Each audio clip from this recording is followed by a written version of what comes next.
ئامادەبووانی خۆشەویست بەڕێزان چالاکوانان ئەندامان بە ناوی ڕێکخراوی داگۆکەوە بە خێراتنی هەموو لایەکتانەکەم سوپاسی ماندووبوونتانەکەم. ئیمڕۆ ئێمە لێرە وەک ڕێکخراوی داگۆک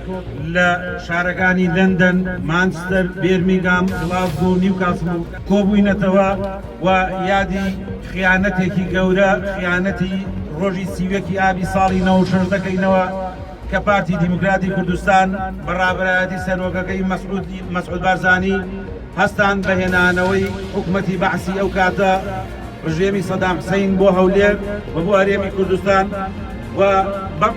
تۆمارکردنی ئەم خیانەتە گەورە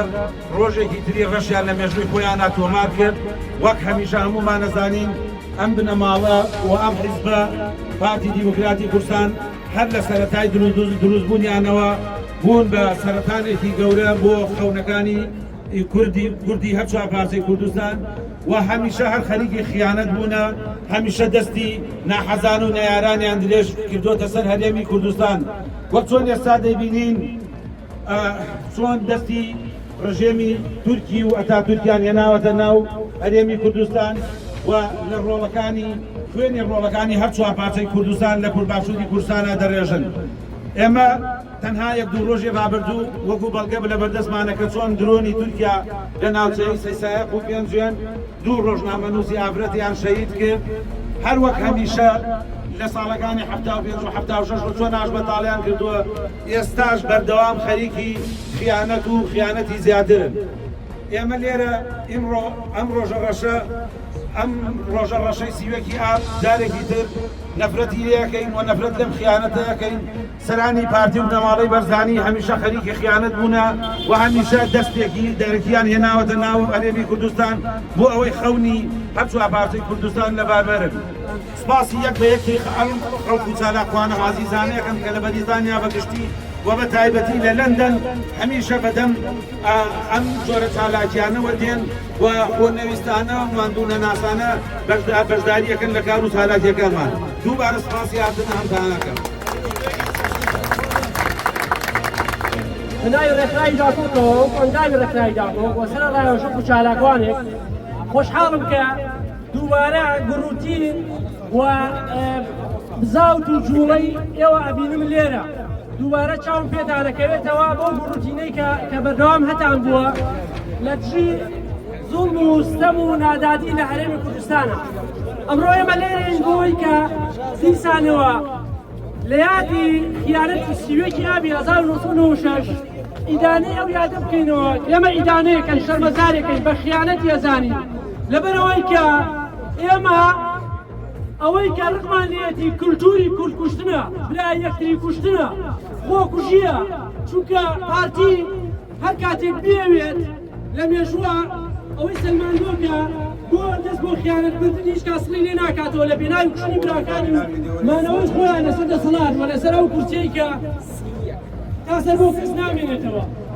پارتی ئەگەر لە مێژوو خۆیە و لە پێشترە خیانەتی کردووە بەوەی کە جاشی ئێران بووە لەسەر دەمی شای ئێرانە، دواتر دەڵاوەکانی سەردامی هێنا لە سیوەی ئابی 1996 لە ئێستاشە درۆن و تەیارەکانی تورکیا چاوساخیان بۆ کات بۆی کە برایان کوشتانی ئێمە لە هەرێمی کوردستان چ ڕۆژنامەنووس من یاخود هەر کەسێکی تر بیان هێنێت بۆی کە شەهیدیان کات لە شارزوور، لە سلێمانی، لە هەولێر، لە دهۆک، لە کەرکوک، لە هەر شوێنێکی تری هەرێمی کوردستان. بۆی ئێمە لێرە بۆ کۆبووینەتەوە بیان پیشان بین هەرگیز هەرگیز هەرگیز گەنجە ئازا و نەبەرد و بوێرت لێرەکانی کورد لێرەوە لە هەرێمی کوردستانە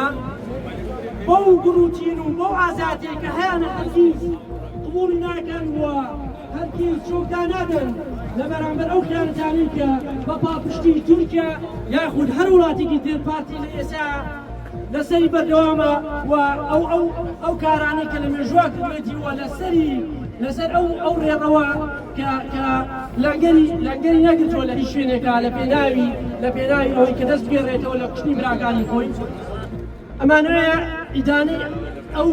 کارە ساتە ناخۆشە بکەین کە لە ماوەی چەند ڕۆژی پێشوە ڕوویدا بە چاوساغی پارتی و بەدەستکردی میت کە درۆنیان نرد بۆ شەیدکردنی دوو چالاکوایی تری کورد لە شارەزوور لە سلێمانی لە هەرێمی کوردستان بە چاوساغی هۆکەرانی بێگانە ئێمە دووبارە ئیرانیانەکەین و ئەمڕۆ ئێمە لێرەین بۆی کە سەرەڕایەکان تسمیکی ئیدانێکی ئەو بکەین و پێیان بڵێین ئێمە هەرگیز و هەرگیز کۆڵ نادەین و شتێکی تریشەیە خۆش دووبارە ببیتان بێنمەوە سەرەڕایبوونی گرژی و ئاڵۆزی لەم وڵاتە و لەبەر خاتری ئەمنیەت و ئاسایشی ئەم وڵاتەوە ڕێزگرتن لە یاساکانی وڵاتە ئێمە لە ڕۆژی سیانزەی هەشتا وا بڕیار بوو کە خۆپیشاندانێکی ڕێ بکەین بۆ یانکردنەوەی تیرۆرکردنی شەید و تاکسێن لە دهۆ و ئێمە خۆپیشاندانەکەمان هەڵۆشانەوە بەڵام سەرەڕای ئەوە پیانەڵێن ئێمە ئەوشمان لەبیر نەکردووە ئێمە یادی شەیدەکانمان چ ڕۆژنامە نووسبن یاخود هەر شەیدێکی تر ئێمە بەرز ڕاگرین مسئول نشکی بەتاڵە